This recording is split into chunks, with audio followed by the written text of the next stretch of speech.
Hi everyone, welcome to this video where we are going to be taking a look at reduction formulae for grade 11. Now, reduction formulae is one of those questions in the question paper that people find quite intimidating, usually because it's worth quite a few marks.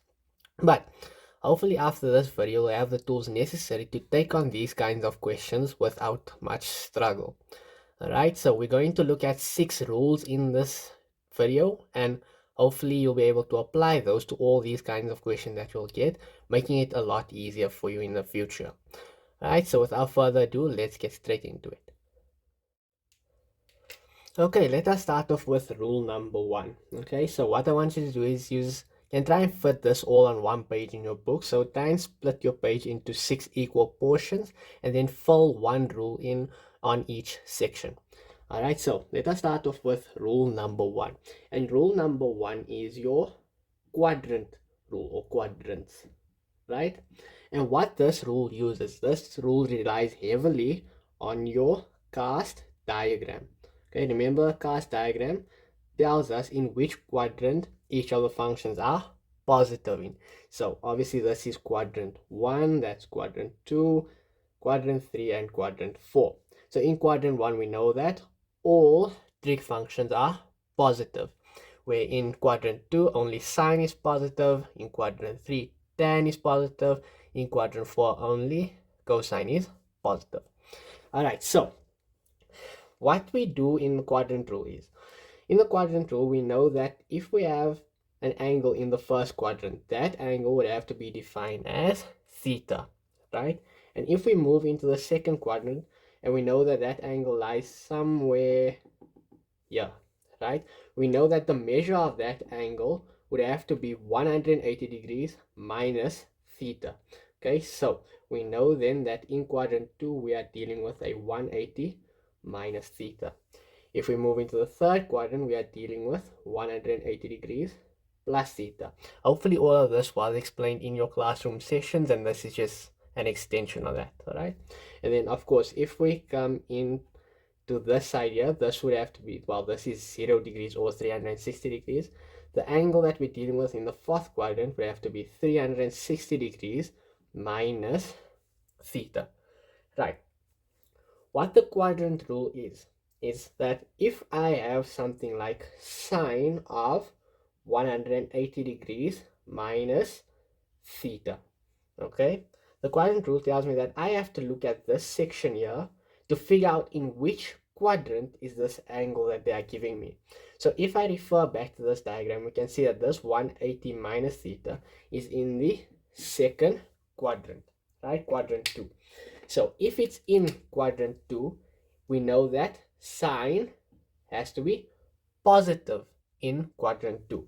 So then we can simplify this here to a positive sine, and then this whole thing disappears here and just simplifies to theta. So if I wanted to reduce sine of 180 minus theta, it will simplify into sine of theta, positive sine theta, right?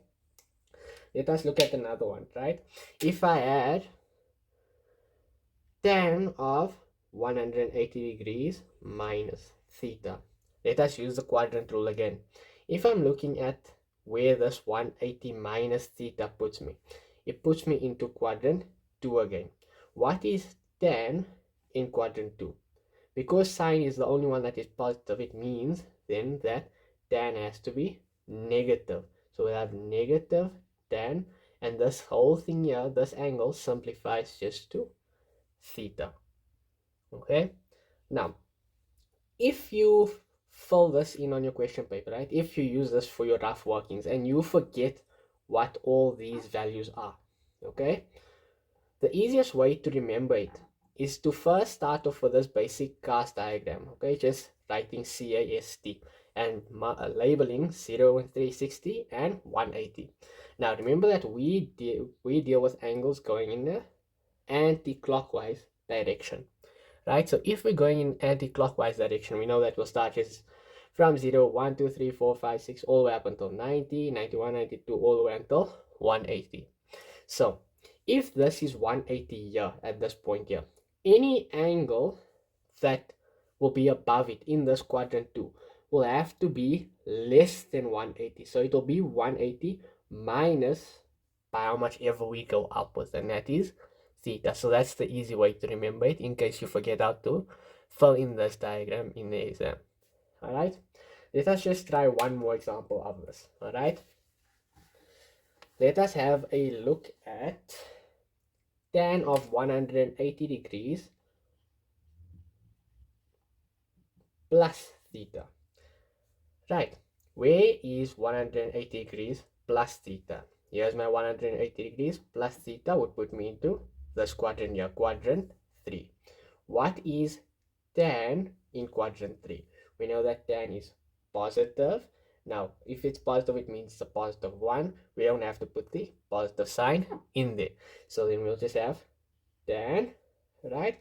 This whole thing here reduces to simply theta, or whatever variable is used here. It can be x, can be beta, alpha, whatever it is here.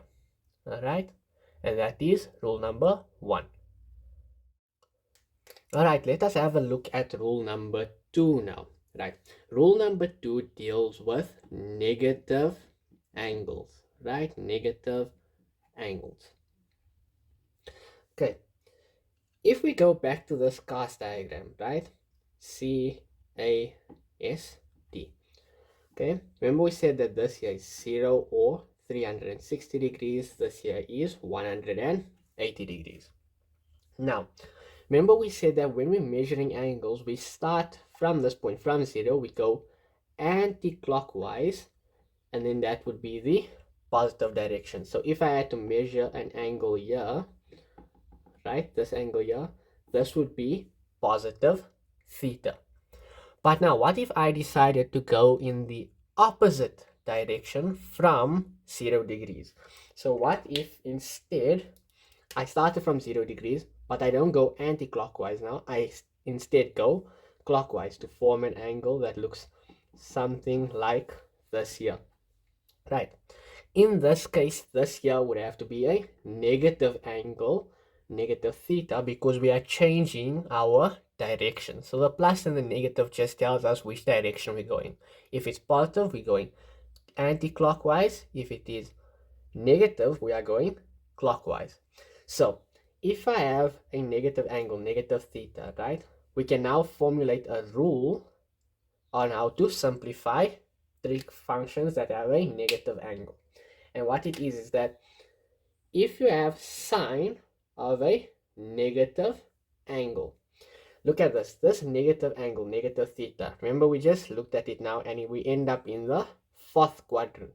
What is sine in the fourth quadrant? It is negative. So if we have sine of a negative angle, we're going to end up with negative sine, and this simplifies to just the angle, negative sine theta. Okay. What about tan? If I say tan of a negative angle, once again, negative angle puts us into quadrant 4 here, okay, because it's just theta. So what is tan in quadrant 4? We know that only cos is positive in quadrant 4, so tan has to be negative, so we end up with negative tan, and then this just simplifies to the angle, which is theta. So do you see now that if we have sine of a negative angle, it becomes negative sine of that angle. Tan of a negative angle becomes negative tan of that angle. But now, let us have a look at cos of a negative angle. This negative angle puts us into the fourth quadrant. But what is cos in the fourth quadrant? Do you see that it is positive, right? So instead, like counter to what sine and tan is, cos will actually be positive when we have a negative angle and becomes cos of theta, simply because we are dealing with the fourth quadrant. Okay, so this right here, this forms your rule for negative angle. If you have sine of a negative angle, becomes a negative sine of that angle. Tan of a negative angle becomes negative tan of that angle. Cos of a negative angle becomes just positive cos of that angle. And that is rule number 2. Okay, moving into rule number 3 now. And rule number 3 deals with Squares. It's a very easy one. Okay, squares. What do you know about squares? Isn't it that anything that's squared always ends up positive? So if you have even something that's negative, so for example, negative 2 all squared, that will end up with a positive 4. So anything that's squared is always positive. And that is exactly what the rule for reduction formula is as well. If you have a trig ratio that is squared, it doesn't matter what that trig ratio simplifies to, it will always end up being positive. But of course, you have to be careful on whether that negative sign is included in what is being squared or if it is on the outside. All right, I'll give you an example. If we go back to the previous example, right? Remember we said that, okay, not cos, let us say sine of a negative angle, right? Will give me negative sine of that angle, right? But what if I had sine squared of a negative angle, okay? Yeah, our answer will simply be positive sine squared of that angle. And we don't even have to worry about trying to reduce it even further. Because, let us prove this, right? This right here is the same as saying sine of that negative angle all squared, right? And if it's all squared, it means that we have the sine of a negative angle being multiplied by itself, right?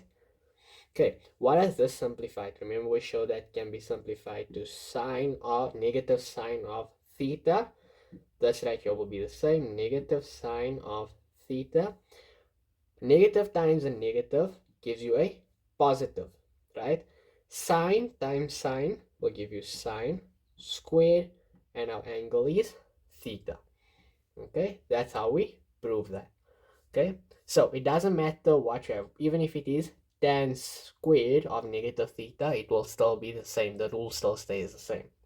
Okay, but if you have a case like this here, all right, where you don't have that negative on the inside, if for example you have negative of sine squared of a negative angle, this is completely different because this negative here basically means you have this section here being multiplied by negative 1 on the outside. So it's basically the same as negative 1 multiplied by sine squared of a negative angle. And if you try and simplify this part here can be simplified to, we just said, sine squared of theta. Okay, because it's squared, we don't have to worry about the sign. But then we still have this negative 1 on the outside, which still gives us negative sine squared of theta. So be very careful with whether that negative actually is a multiply on the outside or if it's actually part of what has to be reduced. But that is the rule for squares. Alright, moving into rule number 4. This is one of the trickier ones. It's the one people tend to struggle with because they don't follow the steps in the order that it's given to them or that it's taught to them. Alright, so rule number 4 deals with cofunctions. Right, and when we're talking about cofunctions, we're talking about switching sine for cos and cos for sine. Okay, and when we're dealing with cofunctions, remember it's the 90 degrees that we're working with or the 270, but mostly the 90, right? Now, this is the rule that I'm going to tell you. Try and avoid it as far as possible. But sometimes they will try and force you to use it. In that case, use the rule as I'm going to give it to you now. But if you have an option of actually using a cofunction and maybe using a different rule, try and take the other rule instead of a cofunction to prevent any mistakes because it is quite a complicated one. Alright, so with cofunction, there are 3 steps that you need to follow. The first thing that you need to do is you need to identify which quadrant is the angle in, with the angle that they give you, right? So that takes us back to rule number 1. Identify which quadrant are you working in. Right. Step number 2 is to find out what is the given trig ratio in that quad. Okay, so if they give you sign, you need to know what is sign in that quadrant which you identified. Is it positive or negative? Right? But I'll show you an example and then that will make that step a lot clearer. And the third step that you need to do is you then need to change sine to cos or cos to sine. All right? Depending on what you are given. Okay, let us have a look at cos of 90 degrees minus theta. Right. Always follow these three steps in this order and you will never get confused with cofunctions. Right. Let us start. 90 minus theta. In which quadrant would that put me? Right. If this is 90 degrees here, 90 minus, that means I'm going backwards. So if I'm here, that means it puts me into that quadrant there. Quadrant number 1. Okay. So we know then that we'll be in quad 1. Okay. What is cos in quadrant 1? Right? In quadrant 1, we know that all trig ratios are positive in quadrant 1. So then we know then that our answer has to be positive. Okay? What is step 3? We need to change either sine to cos or cos to sine. In this case, we're starting with cos, so we need to change cos to sine. So it will be sine of, this has now been dealt with, so all we need to do is just fill in the angle. Positive sine theta. So that means that if we reduce this section here, it will reduce into positive sine theta. Okay, let us try another one. If I said cos of 90 degrees plus theta. 90 degrees plus theta puts me into which quadrant? So if this is 90, plus means I'm going forward more, so I'll end up in quadrant 2. Okay, so we know here that we'll be working in quad 2. Okay, that's step 1. What is cos in quadrant 2? In quadrant 2, we know that only sine is positive. So if only sine is positive, it means that cos has to be negative in quadrant 2. So then we know that our answer has to be negative. And step 3 is obviously to change to the opposite. So we are given cos, so that means we need to change to sine. So that becomes negative sine of theta. Okay, so that's how the cofunctions rule work. Let us just try one more example and then we'll move on to the next rule.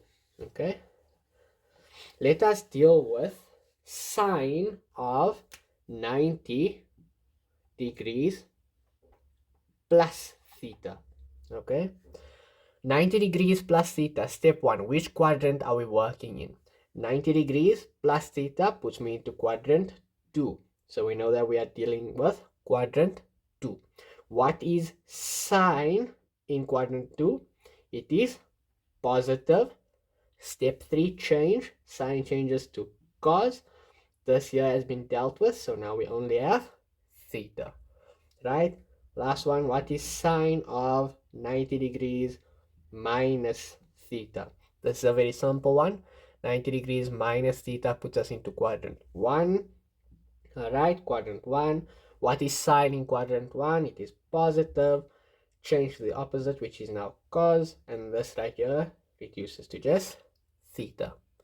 Okay, if you follow these 3 steps, you will never go wrong with cofunctions, and that is rule number 4. Okay, moving on to rule number 5 now, right? And rule number 5 deals with actual numbers, right? So if you looked at all our previous examples, we always had theta, and remember theta can be replaced with x, y, z, doesn't really matter, right? But in this case, in rule number 5, we're going to deal with actual numbers. So it won't just be cos of theta, it will be cos of 480 degrees, all right? And what rule number 5 is, it deals with angles that are greater than 360 degrees. Okay, so when you're dealing with angles greater than 360 degrees, it basically just means that you are dealing with more than one revolution.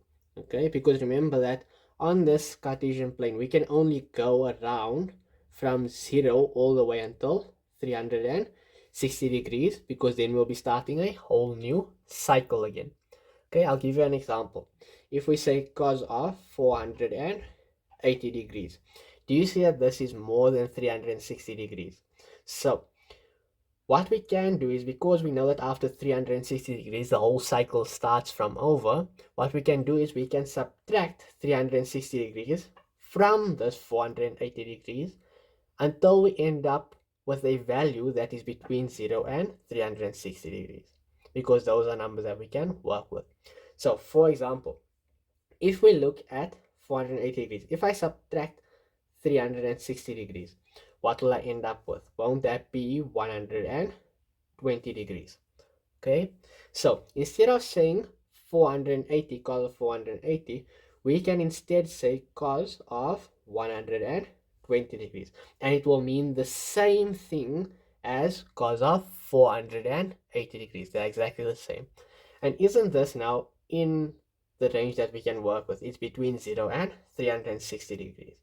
Okay, and then what you can do is, if you need to do it by hand, you can obviously then apply reduction rules and say that, okay, 180 degrees is the same as 100 cos of 120 is the same as cos of 180 minus 60 degrees, which is then, if you apply this, will give you negative cos of 60 degrees if you use the rules that we just made now.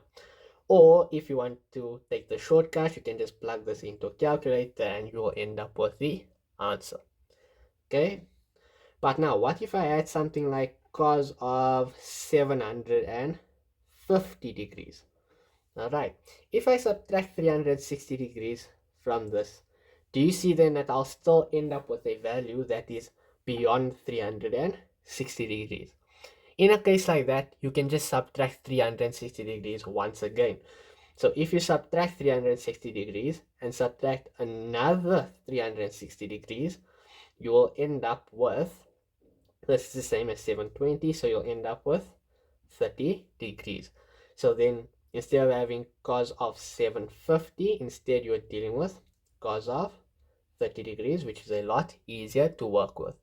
And then of course you can either use special angles or use your calculator to get the final answer.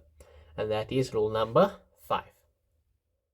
So moving on to rule number 6 now, right? Rule number 6 is the rule that everyone tends to forget, and it is the identities rule. Okay, now in grade 11 there are two identities that you need to remember. Okay, the first one is that if you have sine squared of an angle and you add cos squared of that same angle, right, in this case it's theta, when you add those two together, your answer will always be a positive 1. Right, that's the first identity. The second identity that you need to know in grade 11 is that if you take tan of theta, okay, tan of theta is the same as sine theta over cos of theta. Okay, these are the two identities that you need to remember. Now the reason why I say that in reduction formulae, the reason why people always forget this is because you might end up in your second last step with sine squared theta plus cos squared theta, and you won't simplify it to 1. In that case, you may lose a mark because you didn't simplify it as far as possible, and you also didn't show that you know that when you add those two, you can end up with 1. Another case could be where you have something like this with this second identity, is where you'll have tan theta divided by sine of theta. Okay, you might leave this in this form and think that you've simplified as far as possible, but you haven't, because tan theta can be exchanged for this right here, okay, which is basically now sine theta over cos theta. That's that section over here, all divided by sine of theta, this denominator that we still have over here. And this side here can be taken further because you can tap and times this and then see what answer you get. So what that would then be is you'll have sine theta over cos of theta divided by sine theta over 1. That's basically just that rewritten. If you take that further, you'll have sine theta over cos of theta multiplied by 1 over sine theta. These two can now cancel out. Do you see that? And then you'll end up with a final answer of 1 over cos of theta, which you, as you can see, you took this further to a single trig ratio. So this is something that you have to remember, is that if you get stuck in a case like this where it looks like you can't go any further, you have to see, can you apply any of the two identities that you need to know in grade 11? And that right there is your sixth and final rule. Okay, what we're going to do now is, before we try an activity together just to see how we apply all these rules to an actual reduction problem, I just want to stop and make an extension here, right? Because I want us to have a look at this question here. Sine of theta minus 180 degrees. Now, if you had to look at the 6 rules I have just given you, does this look like any of the rules? Now, you might say that, oh, this looks like the quadrant rule.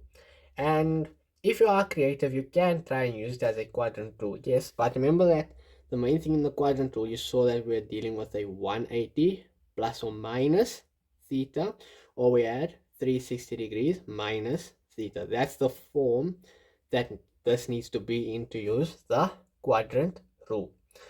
But in this case, do you see that we instead have the unknown angle first, and then we have that 180 at the back? In a case like this, they're actually using 2 rules in one. Okay, and what they are doing is, because you can expand this, you can actually swap this order around. Okay, so if you had to move this to the front, right, negative 180 degrees, remember the sign has to move with the number, right, plus theta. Do you see that that is kind of in the form that we need it to be? But now the problem is, of course, that we have a negative here and we want it to be positive. Now the easiest way to do that is for us to instead say sine of, if we factorize, so I'm going to change this to a square bracket, if we factorize out a negative out of this expression here, if we factor out a negative 1, we divide negative 180 divided by negative 1, we'll end up with positive 180. And if we factor out the negative from positive theta, we'll end up with negative theta. So do you see here now that I have, it looks a little bit complicated, but what I have is sine of a negative, and I basically have the quadrant and the angle here in the second bracket. So how you solve this now is you read it as sine of a negative angle and you solve it that way. So remember, one of the rules we said that if we have sine of a negative angle, it just becomes negative sine of that angle, and in this case that angle, that whole angle, is still sine of 180 minus theta. Okay, and here, do you see that now this negative here basically just means negative 1 multiplied by this section here? Okay, do you see that this section now looks like the quadrant rule that we can take even further? Because if I cover up this negative for a second here, what is sine of 180 minus theta? That's in which quadrant? It is in quadrant 2. What is sine in that quadrant? It is positive, so it is just positive sine theta. So this right here becomes sine of theta, positive sine of theta. But now I still have that negative 1 being multiplied on the outside. So then I still know that it is multiplied by negative 1, which will then give me negative sine theta. So in a case like this, it is just a 2-step process. You first have to factor out a negative 1 there after rearranging, which will then give you sine of a negative angle, or cos of a negative angle, or tan of a negative angle, and from then you can use the quadrant rule. So that's just a short extension that I wanted us to do before we jump into an actual question. Okay, let us try a question together, and then after that you should be able to challenge these questions on your own. Okay, now I just want us to try two examples together of trying to apply all these rules, and then after that we should be good to go. Now, my suggestion is that while you are still new to this topic and you are still trying to learn how to reduce trigonometric expressions, right? My suggestion is to keep the page open that we just created now. Remember I told you to split your page into 6 and write a rule in each of those blocks. Sit with that page open when you are trying a question and see how can you apply each of the rules and identify when each rule is being used. Do that until you are comfortable without the page, and then this topic will become a lot easier for you. So while we are going through these examples, keep that page open and then see if you can follow along which rules to apply in which situations. All right, now the first example I want us to try is this one here. It is cos of 360 degrees plus theta multiplied by cos of negative theta, right? Multiplied by sine of negative theta, and that's all divided by cos of 90 degrees plus theta. Now the instruction here is to simplify as far as possible, or to try and write this as a signal trigonometric ratio. Right, now this is reduction formula. So how you tackle this is you isolate each one of the factors in here, or each term. Of course, here we don't have terms because we don't have plus and minus, but treat each one on its own and try and apply a rule or two to each of them and go from there. All right, so let us look at this one here. Cos of 360 degrees plus theta. Let us just focus on that for now. Which rule could we possibly apply there? Do you see that it is 360 plus theta, and that's the only complicated part about it? So wouldn't you agree with me that this here forms part of rule number 1, where we're just looking at which quadrant are we in? All right, now 360 plus theta, I'm just going to draw a cast diagram over here. CAST. Okay, that A is not clear. That's quadrant 1, 2, 3, and 4. 360 degrees plus theta puts us in which quadrant? Do you agree that it is quadrant 1? Because we went all the way 360 degrees, but now we're going a little bit further, so that puts us into quadrant 1. What is cos in that quadrant? It is positive, right? Positive, but I'm not going to fill it in because that's just a positive 1. Remember, 1 we don't fill in. So that would just be cos of, we've dealt with this now, so that's just theta, right? So that's the first part done. Okay, now we're going to put a tick there. Right, cos of a negative angle. Right, which rule is that? Wouldn't you agree that that is the negative angle rule? And if you look at your page now, what do we say that cos of a negative angle is? Is cos of a negative angle not just cos of that angle, positive cos of that angle? All right, so that's that section done.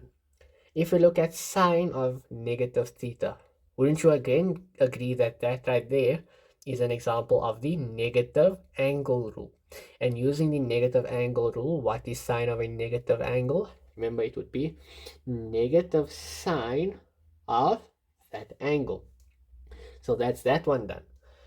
Right, that's the whole numerator done. Now we need to look at the denominator. Cos of 90 degrees plus theta. Which rule would you say that is? Is that not the co-function rule, because we have a 90 there? Okay, now remember, because it's the co-function rule, remember we need to apply 3 steps here. Okay, and we need to follow those 3 steps to make sure that we get it right. So step number 1, in which quadrant are we working? 90 plus theta. Remember that 90 is over here. So 90 plus theta puts me in which quadrant? Do you agree that it would be quadrant number 2? So we know that we are dealing with quadrant 2. What is cos in quadrant 2? Do you agree that it is negative?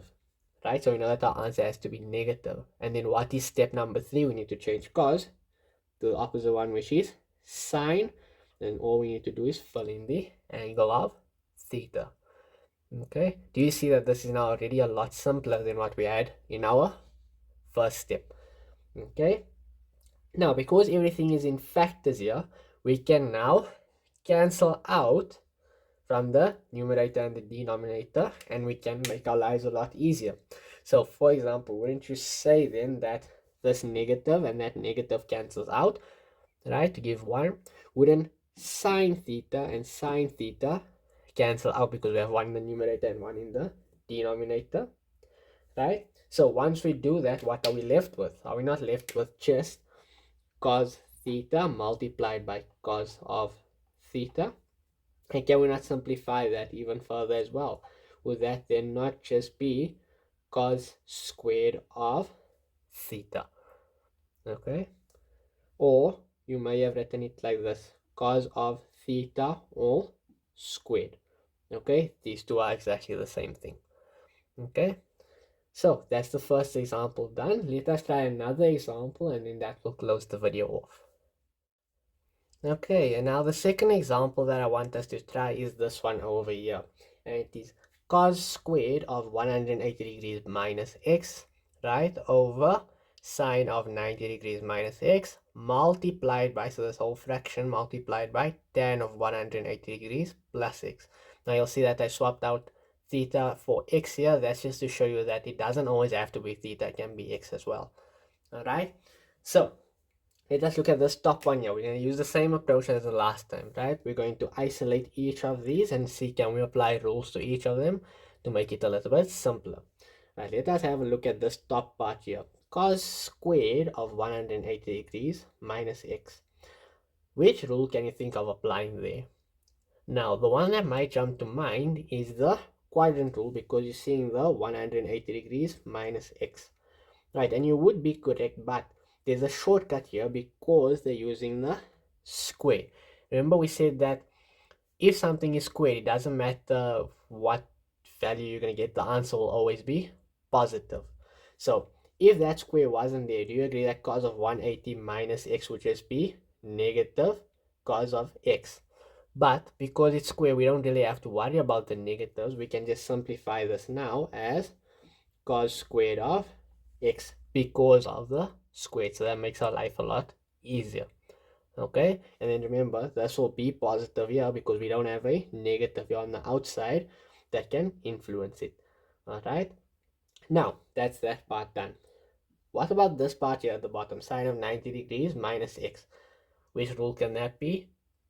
Would you not agree that it is the cofunctions rule, right? Now, same like the last time, remember there's 3 steps that we need to follow. Right, first step, in which quadrant does this put us? 90 degrees minus x. Will that not put us in the first quadrant? All right, what is sine in the first quadrant? It is positive. So we know that our answer is going to have to be a positive answer. Step 3, we need to change to the opposite, which will be cos of the angle x now. And I'm going to erase the plus because remember it's just plus 1 there. We don't fill in positive 1. Alright, so that's the section here at the bottom complete. Right, now let us look on the outside. Tan of 180 degrees plus x. Which rule could you apply there? Is it not just simply the quadrant rule? Because now all we have to do is we just have to figure out where is 180 degrees plus x and figure out what tan is in that quadrant. So if 180 degrees is here, if I'm going plus, it means I'm continuing into the next quadrant, which will be quadrant 3. What is tan in quadrant 3? Is it not positive, right? So we know that we need to have positive tan of, remember this we've dealt with now, so it's just x. Right, now all we need to do now is just keep simplifying. This here, this is now cos squared divided by cos x. It's almost the same as saying a squared divided by a, which will give you an answer of just a. So what you can do is here, you can cross out one of the cos x's from here, and this will no longer be a 2, this will just be a 1. So what you end up with is just cos x for this section over here, and then you still have tan x. But now my question is, where do we go from here? Remember I said that when we looked at rule number 6, identities, it's one of the rules that people tend to forget, right? And this is the case here because we have tan x here and it looks like we can't go any further. This tan x can actually be exchanged for sine x over cos x, and that can allow us to go further.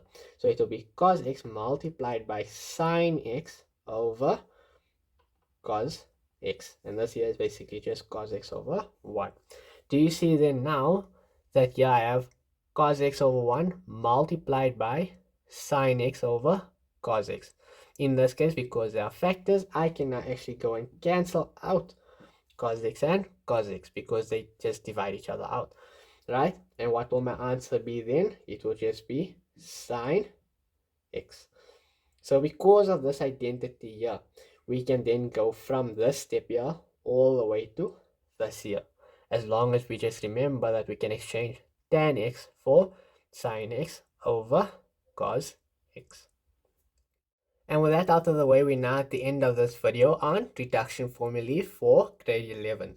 I hope that this video has helped you gain a little bit more confidence and insight on how to actually challenge the questions from this topic. If you found it helpful, feel free to share it with a friend as it may be able to help them as well. Alright, so that's all from me and I hope to see you in the next one.